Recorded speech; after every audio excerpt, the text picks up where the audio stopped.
Back once again, Dr. Sharon Moalem, our guest. Survival of the Sickest, his best-selling book, now out in paperback. Some other interesting things too that are in here. We're just plucking some of the great stuff out, and people should go in and read this because it really is provocative and it's fascinating. Asians more likely to have allergic reaction to alcohol than Europeans? Mm-hmm. Why is that? Well, it's fascinating. I mean, to really understand this, you have to step back and, you're trying to engineer or figure out how a disease arose. You're reverse engineering. And you say, well, why do Asians lack this gene to break down alcohol? And Europeans seem to have this gene. Well, if you go back in history and you see when people started settling in towns and the water supply becomes contaminated, the first thing people did in Asia was boil the water to make it safe.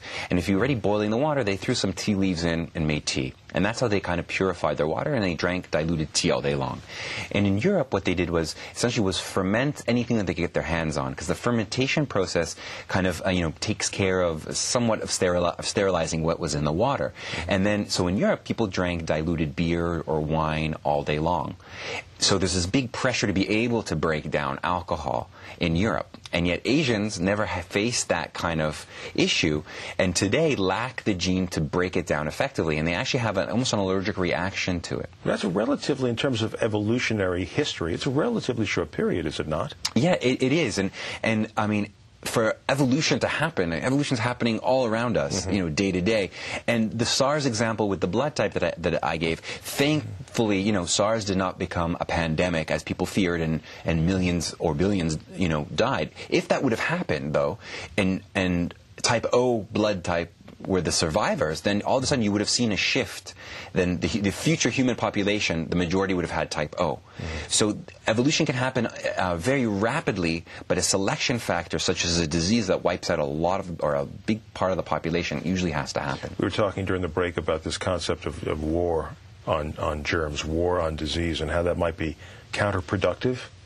Yeah, I mean, if you're declaring war against an enemy, you better be certain you know who exactly you're declaring war against and why. And, I'm all for medical research, of course. I'm not saying to step back and let diseases run their course, God forbid. But reverse engineering the disease, asking, did this disease, since it has a genetic component, arise as an evolutionary compromise? And I'll give you another example. I never really understood why type 1 juvenile diabetes, which is deadly, is very common in Northern Europe. And then the more I looked into it, I started thinking, could it somehow have protected that population against the cold? Because it turns out there was an ice age that happened 13,000 years ago and really affected Northern Europe. And it turns out that actually other animals, and there's this frog, it's called the wood frog, Rana sylvatica, it can freeze solid in winter, and it does this by getting reversible diabetes every winter. So it uses the cold as a trigger. It freezes solid, its heart stops, its blood turns essentially to slush, and it survives the winter. And now there's actually a researcher who's going back and using that research from that frog to try to find a new treatment for diabetes. And we should distinguish, this is juvenile and not adult onset diabetes we're talking about. It is, but actually even in adult onset, a study just came out recently where they looked at 250,000 American veterans with diabetes, and they kind of tracked them year long. And what they saw was that these are all, they're all being controlled and medicated, that during the winter, the glucose level, the sugar level started to spike, and in summer they went down. And even people without diabetes, if you go out and you're exposed to the cold, instantly your blood sugar levels will rise. And your body does this as a natural form of antifreeze. Okay, now you've got me to the point now where I have to ask the questions about, people have psychologies about where they belong, where they feel best, times of the year they like.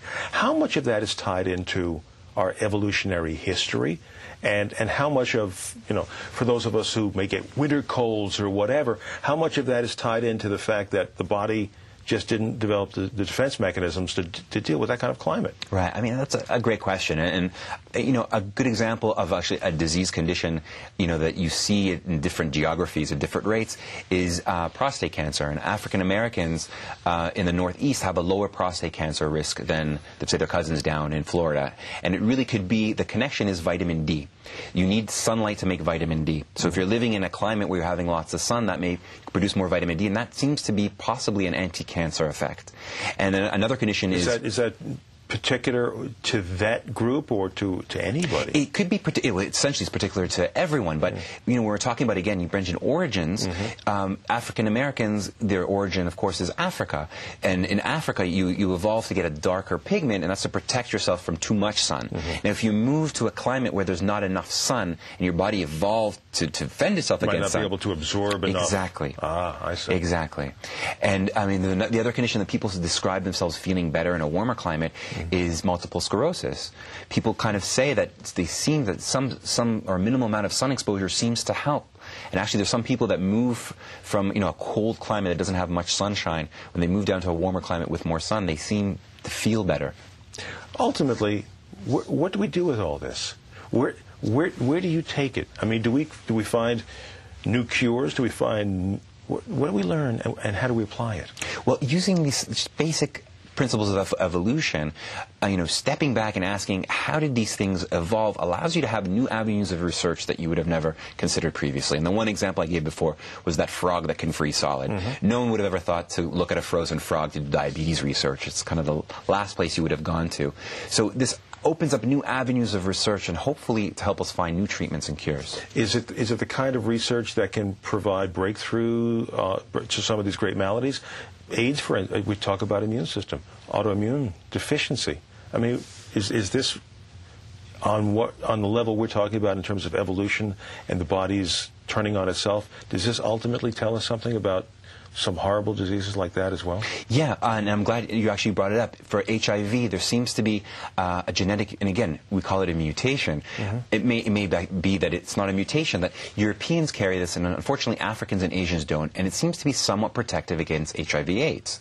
By looking and trying to understand how does this gene protect people against going on to getting HIV/AIDS, leads you to a new avenue of research into asking those basic questions. And a lot of doctors have been very reticent about discussing this for fear of convincing some people, well, you can go out and behave any way you want. Exactly. But there may be a group of people that have some degree of protection here. Yeah, and looking at those people and asking why are those not going on to getting the worst form of infections, that may lead us to new cures and treatments. Well, this is fascinating, and we've got to talk some more, but in the meantime, we do have the book. Dr. Sharon Moalem, the book Survival of the Sickest, The Surprising Connections Between Disease and Longevity. We thank you for coming on in. Thank you for having me. And we thank you for watching. We'll see you next time.